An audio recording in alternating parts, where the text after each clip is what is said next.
Art is hard.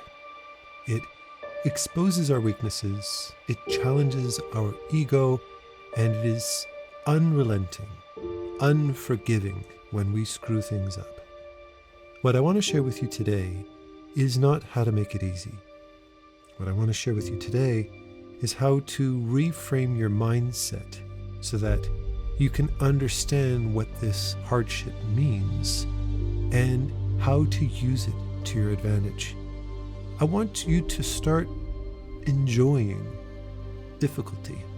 I want you to start looking for challenge, not avoid it, but seek it out and revel in the frustrations that it might bring you.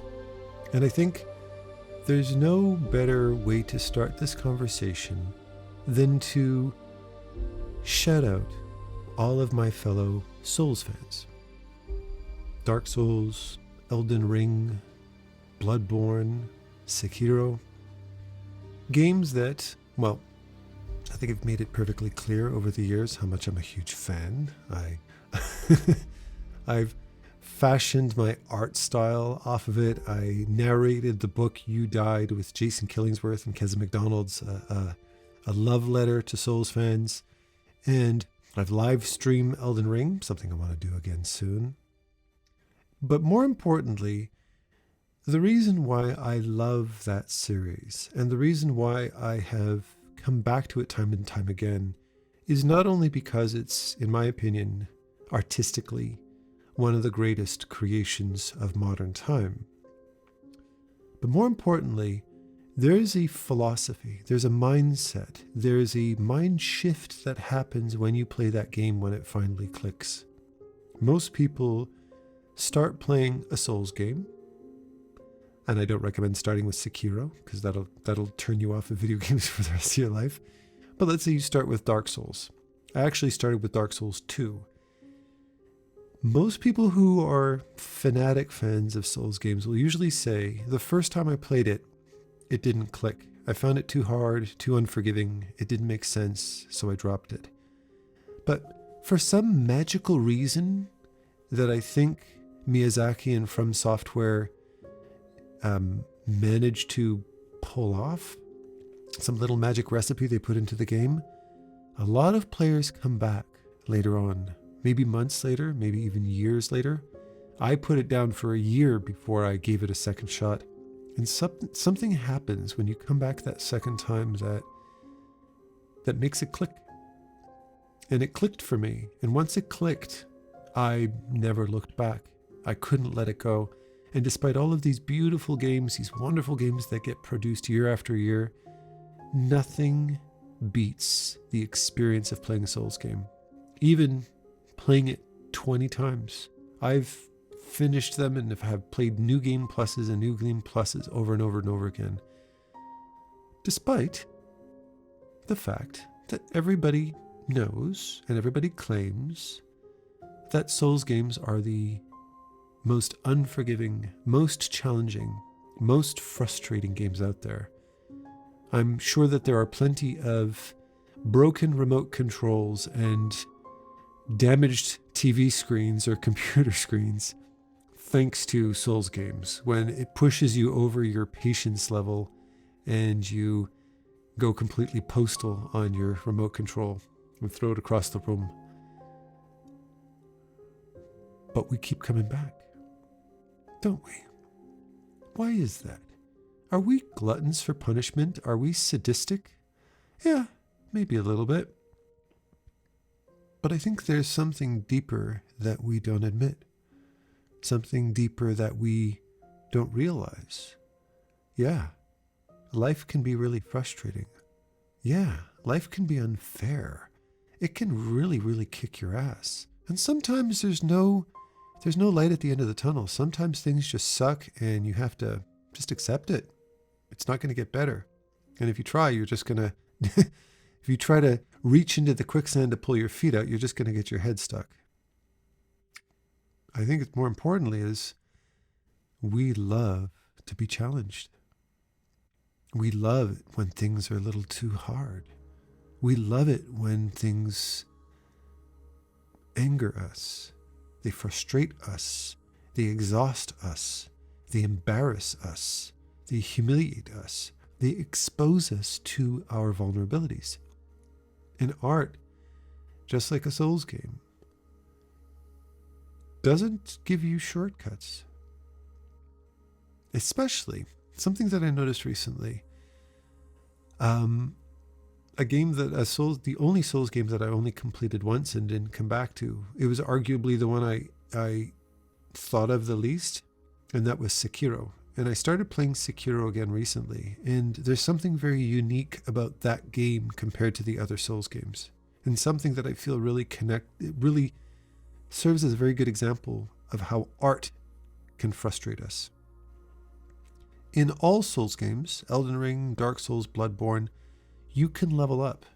If the game is too hard, you can grind. You can just kill trash mobs and stuff like that, gain levels, increase your skills, and get better equipment, better weapons, more strength, so you can get through enemies and bosses faster and take less damage. It's kind of Souls' way of changing the difficulty level. Sekiro, on the other hand, doesn't have that. There's no real leveling. Yes, you can get new skills, you can try out new things, you can get new weapons, but you start the game and end the game essentially at the same power level. There's little upgrades, right? You can trade in beads for, to increase attack power and posture, but it's minimal. So what that forces you to do is get good. If you want to beat Genichiro, if you want to beat the first real boss, you're going to have to learn the pattern. If you want to make any progress in the game, and you desperately want to make progress, you want to make it to the end, you want to face those challenges, you want to feel that sense of progress, you're going to have to learn how to kill him. You're going to have to learn how to defeat him. And Miyazaki's not going to make it easy for you, because it's the first fight in the entire game where he has 3 phases. And each phase is very, very difficult. The first phase, the second phase, and then when you think it's all over, he rises from the dead and you have to do a whole 3rd phase where he's even more powerful. Why the hell did he do that? Why did he make it so unforgivingly difficult? Because he knows that the difficulty has a greater impact on you than just getting that feeling of accomplishment. It transforms your perspective of life. The reason why Souls players love Souls games so much, the reason why they keep going up against this frustrating, seemingly unsurmountable challenge, is because it's not unsurmountable.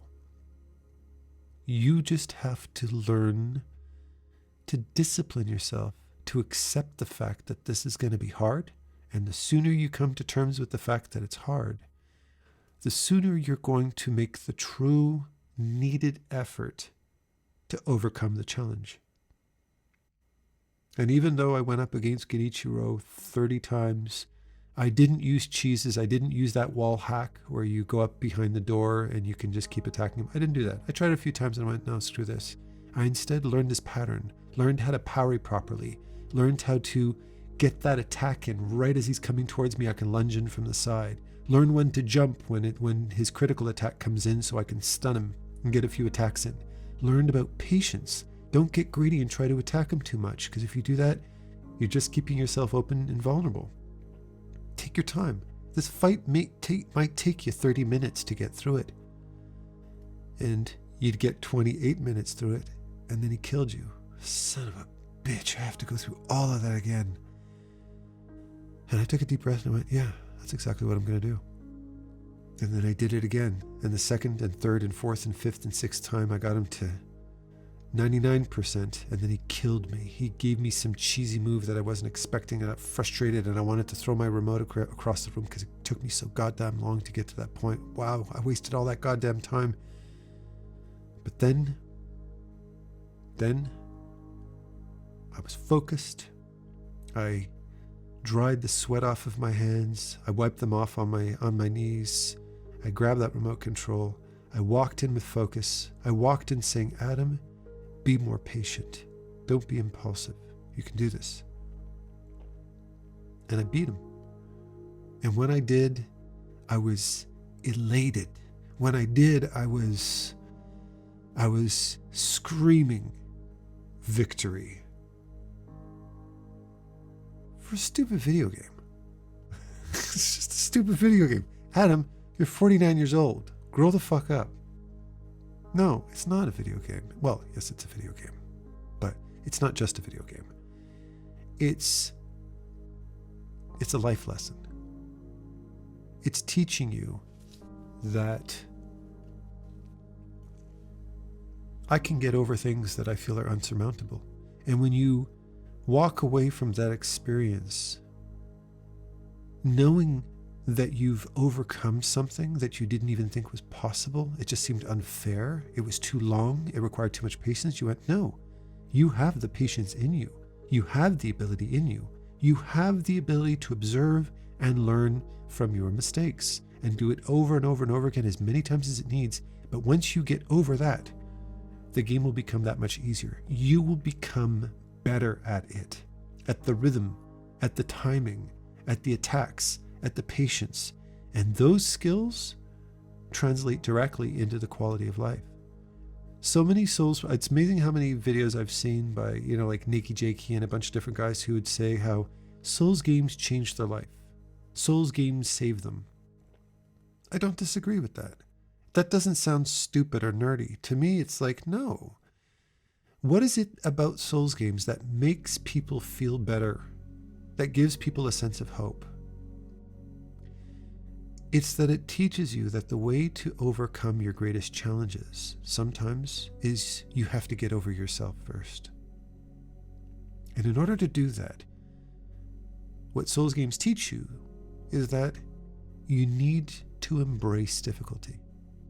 Furthermore, understand that that difficulty, that pain that comes with failure, is a building block to happiness. Happiness doesn't have to do with getting constant dopamine hits. No, happiness comes from earning your success. That pain is the cost of pleasure. And the pleasure, think about it, all I did was beat one stupid boss in a video game. That is a very, that accomplishment in and of itself, materialistically, has very little value to my life. It's not helping my career. It's not helping with my personal life. It's not paying my taxes for me. Yet, when I walk away from that, I walk away with a memory of an accomplishment, of overcoming a challenge that at a certain point I was very ready to give up on, but I didn't. I did not give up on myself. Somehow, I think Miyazaki's greatest gift is not the challenge. It's giving you enough incentive to face the challenge. His gift from Software's team, the writers, the producers, the animators, and Miyazaki at the helm of that, are exceptionally gifted at giving you a reason to keep trying, despite the frustration. And the reason is that the gift you get for beating Genichiro, the gift you get for overcoming that obstacle, for beating that Dark Souls boss, that Elden Ring boss, beating Malenia, for instance, in Elden Ring, is that when you do overcome her, you get this beautiful experience, this beautiful story, this blossom that materializes this reward for your hard work. And that beauty of that experience, the beauty of the game, the beauty of the story, the beauty of the artistry is the gift that you get for the sacrifice and the discipline that you learned to overcome that obstacle. Now, take everything I just said, every word of it, verbatim, and just replace the word video game with painting. Replace the word video game with drawing, with artistic challenge. And this is exactly what art teaches us. There is no grinding. You cannot keep killing trash mobs. You can't keep doing easy stuff over and over and over and over and over again to level yourself up so that the hard thing is easier to overcome. No, you just have to get good. You just have to face your demons. You have to learn to be more patient. You have to learn to try again. You need to learn how to fight smart, not hard. Learn how to be strategic. You need to be able to say, hey, I kept swinging at this boss like a moron until my stamina bar got depleted and then he one-shot me. This is exactly what your art's going to do. I can keep swatting at this drawing mindlessly, brainlessly, aimlessly, and my drawing's not going to get any better. And I can do what every artist does. I can keep swinging with more effort and more energy over and over and over again and waste days, weeks, months, and years of my life trying to do it without making what feels like any progress. Until eventually I have to stop and say to myself, Adam, if you want to get anywhere, why don't you put that goddamn pin down for 2 seconds and start thinking? Put some focus, strategize, look at your mistakes and say, what did I do wrong? Stop trying to brute force talent. No, talent requires time, thoughtfulness, experimentation, study, humility, purposeful repetition. Until eventually, after all of that time and effort and patience, you can look at your drawing and say, I've just accomplished something. I've just seen something come out of me that I have not experienced in my entire life. I have accomplished something I have never been able to accomplish in my entire life. I have created beauty. I have had an experience that I've never experienced in my entire life.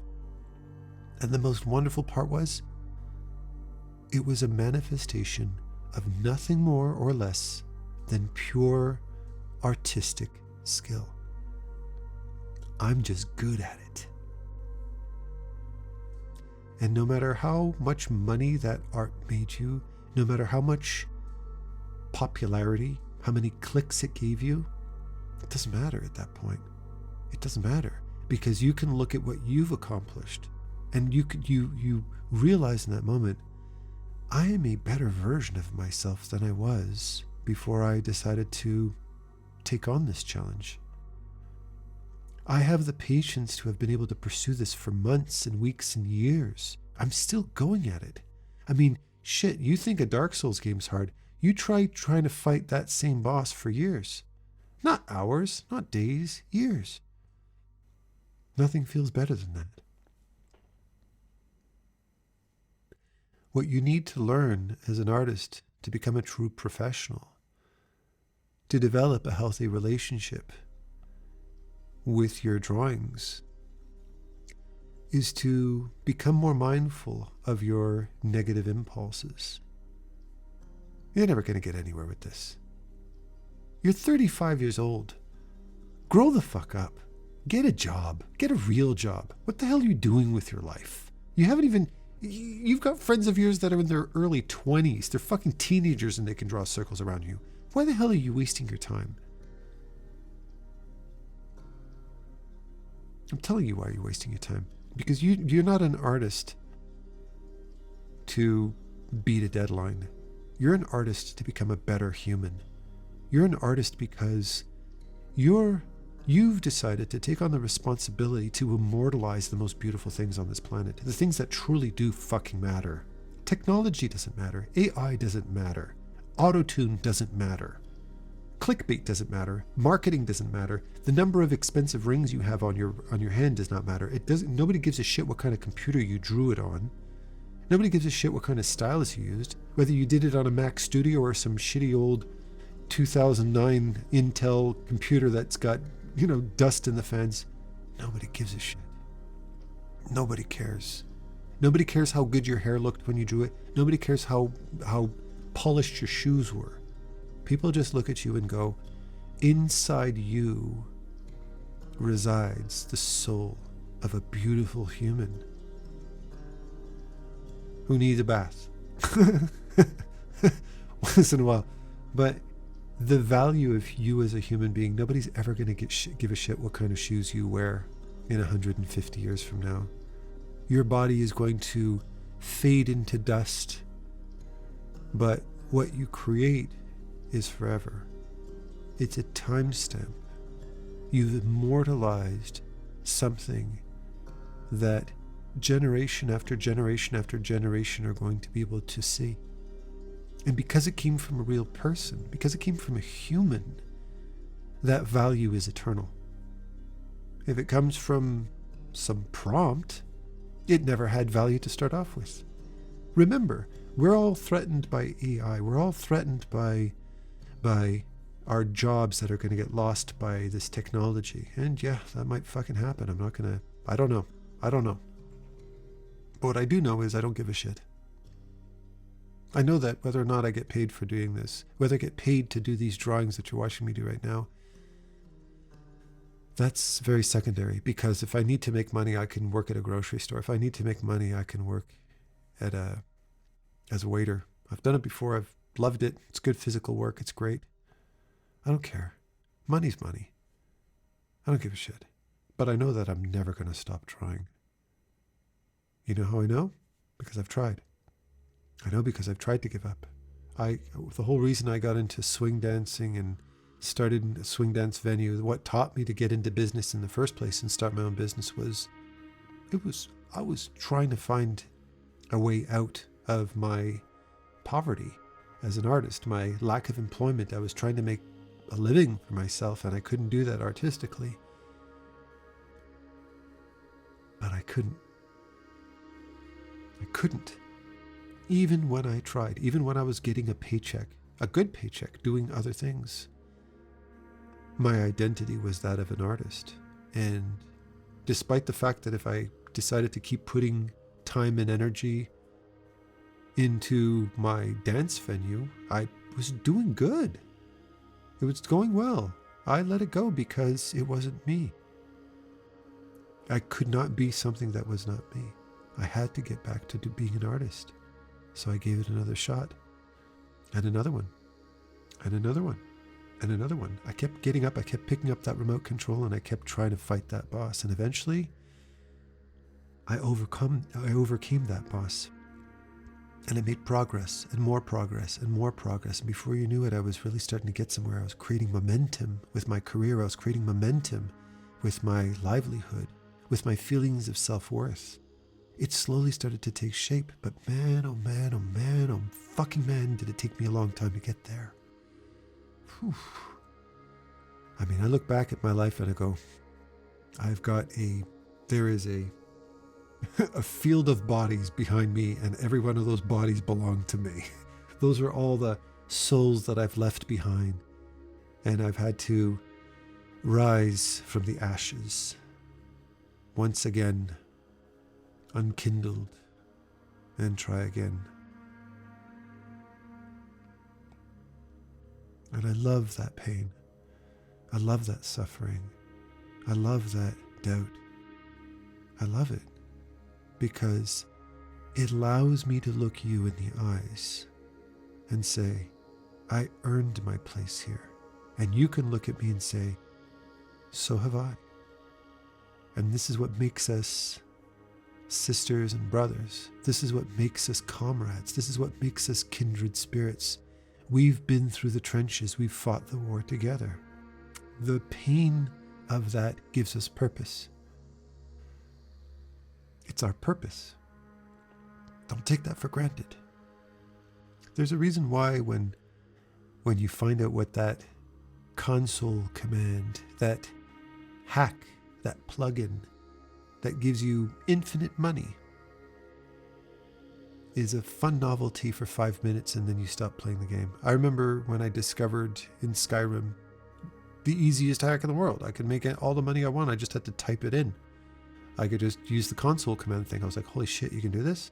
And what did I add? I had all the dragon bone armor and arm the best shit and all the drain like this, and I had everything I needed. By the end of the day, I literally had everything that would have taken me weeks or months to grind. I got it in a couple of minutes. And I immediately lost my desire to play the game. Why am I going to play it anymore now? What am I going to do? It would take discipline for me to go back and play from scratch again and earn it all manually when I just know that I'm one console command away. From Software doesn't give that to you. There's no fucking cheat. No. Because the minute you cheat, the game dies. The moment you cheat, your drive, your desire, and your purpose dies. And there is nothing more dangerous to the human soul than a lacked feeling of purpose. I just finished reading the book Man's Search for Meaning by Viktor Frankl. If you haven't read it, it's, I would argue, a classic recommended read for every human being on the planet.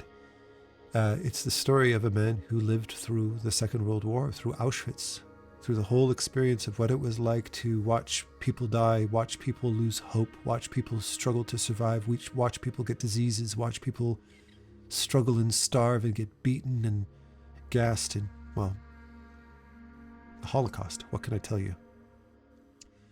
And he said, it was very interesting. He said, as later on in his life when he became a psychologist, a psychiatrist, who ended up developing his own method of psychology and psychiatry, he said, everybody in those concentration camps, in Treblinka, in Belzec, in Sobibor, in Auschwitz, all of them, everybody's suffering, everybody's starving, everybody's feet are swollen, everybody's guts are flat, everybody's skin and bone, everybody's weak, everybody's exhausted, everybody's diseased, everybody's in pain. It's the ultimate human experiment, seeing how a human being can be pushed to the very, very precipice of life and death. And I remember him describing in the book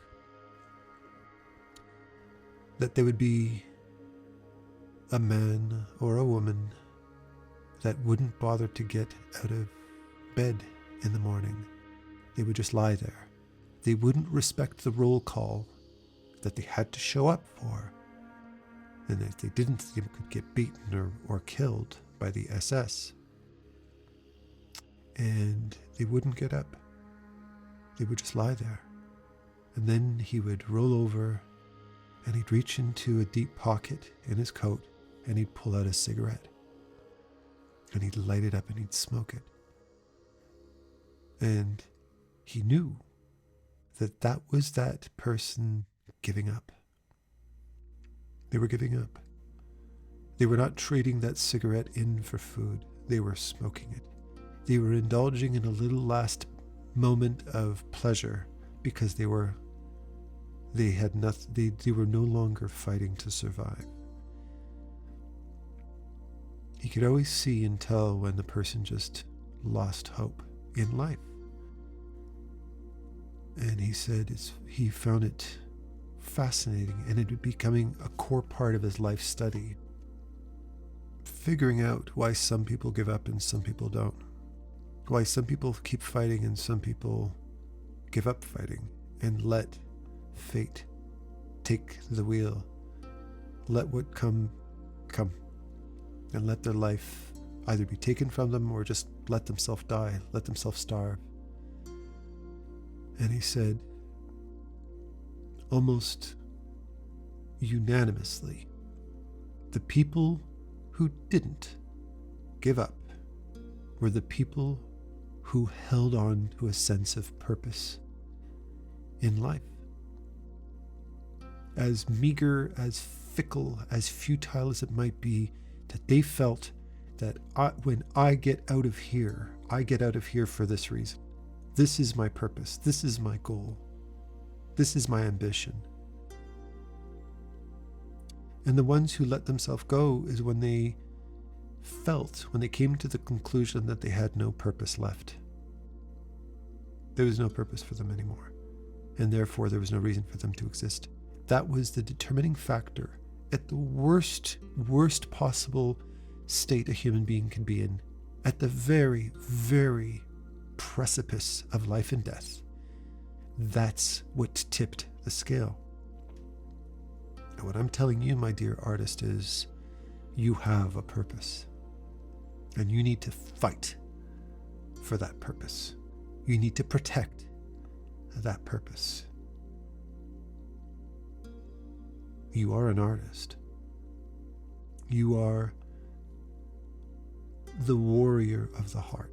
You are the warrior of human imagination, of human accomplishment. You are a testament to what a human being can accomplish when they don't give up hope in themselves. And the reason why art is so hard, so exhausting, so challenging is because through that challenge comes exceptional beauty. Through that challenge comes immortality of your imagination. Immortality of the things that you love most, those who you love most, the things you love most. Why am I a Dark Souls inspired artist? Hidetaka Miyazaki. It is my ambition to immortalize the value that an artist like him and like his fellow artists have contributed to the rest of the world. And I want to capture that visually, graphically, compositionally, so that you can enjoy it and you can get a little glimpse into the world that I find so beautiful. With that said, I love you all with all my heart, and happy painting. Take care.